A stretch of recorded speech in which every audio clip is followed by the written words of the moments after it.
Assalamualaikum warahmatullahi wabarakatuh. Saya Nusa Elzanira dari P3AI Fakultas FITK dari Wisma Jabatannya kepada Bapak. Saya Muhammad Ifatullah Taif, panggilannya Pak Taif. Langsung saja ya Pak. Sudah berapa lama pengalaman Bapak menjadi guru? Saya mulai mengajar tahun 2020, jadi sampai sekarang mungkin lebih 4 tahun juga. Selanjutnya kurikulum apa yang Bapak gunakan ketika mengajar?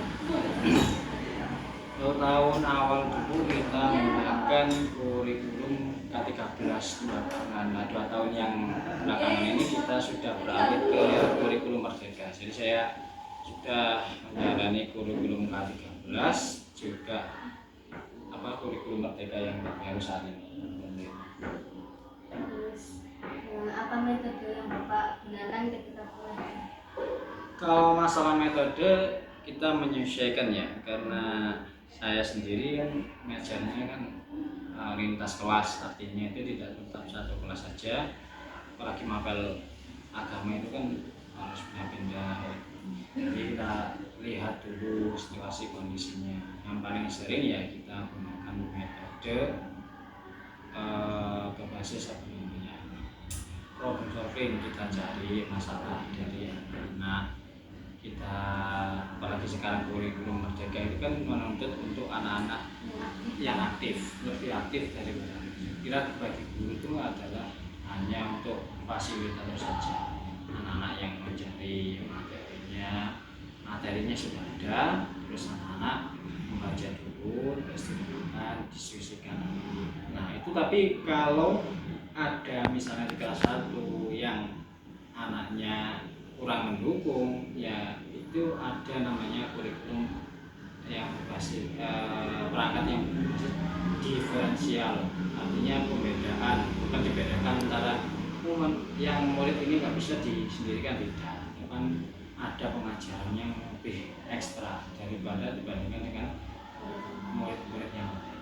Itu metode yang saya gunakan sekarang. Apa sih kendala yang Bapak hadapi pada saat mengajar? Kendala selama yang saya alami itu ya anak-anak itu kan lebih condong kepada penguasaan. Jadi saya ulang lagi. Kendala yang saya alami ketika di kelas itu anak-anak cepat bosan, akhirnya nggak mau tidak fokus dengan apa yang diajarkan oleh guru, tidak mau fokus dengan pembelajarannya kayak gitu. Terus ada lagi permasalahan dari murid yang suka menjahili temannya, akhirnya membuat anak-anak itu nggak fokus mau ngerjain, kurangnya pemahaman satu sama lain. Terus bagaimana solusi mengatasi masalah tersebut? Kalau dari saya pribadi, masalah dari setiap anak itu saya berikan bimbingan langsung atau peneguhan di awal. Jadi biasanya anak-anak yang kurang fokus itu saya suruh untuk mengerjakan atau di luar kelas atau tinggal di luar kelas. Maksudnya apa? Mengikuti pembelajaran di luar kelas. Karena kalau ada tumbuhan itu ada lalatnya, kan yang dibuang lalatnya satu itu aja, enggak semuanya tumbuhannya dibuang enggak, dikeluarkan yang jadi lalat. Nah, dengan adanya pengeluaran ditaruh di luar kelas, belajar di luar kelas maksudnya. Jadi dari jendela itu tetap belajar anaknya, cuma di luar kelas. Ya itu salah satu penanggulangan jika anak-anak itu masih tetap aja nggak mau, jika dibilangin tetap aja masih nggak mau konsentrasi. Itu yang saya lakukan. Mungkin juga aku boleh siapkan. Terus apa yang memotivasi Bapak untuk menjadi seorang guru? Motivasi menjadi seorang guru itu karena saya kan termasuk orang yang dari golongan pesantren pesantren apa namanya, orang-orang tua sebelum saya kembali, saya kan juga termasuk orang dulu, jadi ya saya pengen jadi guru ya. Di saat apa, di samping saya ingin memimpin saya sendiri, juga saya juga mau menyampaikan apa yang saya pernah pelajari, pengalaman apa aja, terus belajarnya yang apa. Ternyata ya itu yang saya lakuin.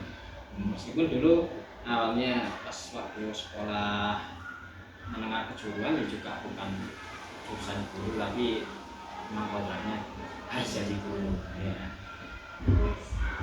Pertanyaan terakhir nih Pak, apa sih pesan dan kesan Bapak untuk para calon guru di masa yang akan datang? Ya. Kesan dan pesan ini yang saya sangat aneh. Saya apa? Oh sebenarnya ini kecewa terhadap diri saya, penyesalan. Kenapa dari dulu nggak gini. Nah, pesan dan kesan saya untuk calon guru, ya calon guru yang akan datang, coba untuk apa ya? Berusahalah untuk sekreativitas mungkin, apapun itu bisa. Karena guru itu tidak hanya mengajar saja, ya.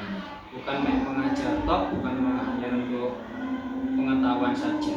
Tapi sama-sama punya bidang di menari, boleh bisa sana, terus menggambar, melukis dan semuanya. Itu bisa diaplikasikan di dalam pengajaran. Nah, itu yang saya ngambil saat dulu, kenapa nggak belajar ini, nggak belajar itu. Nah, makanya intinya guru itu harus punya inovatif, kreatif, dan efisien ketika kita mau mengajar.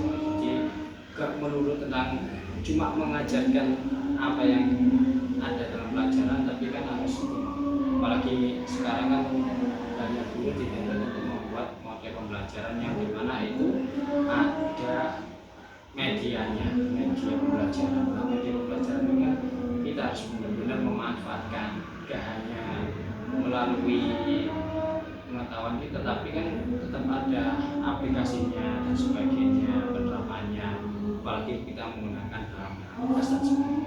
Mungkin itu ya.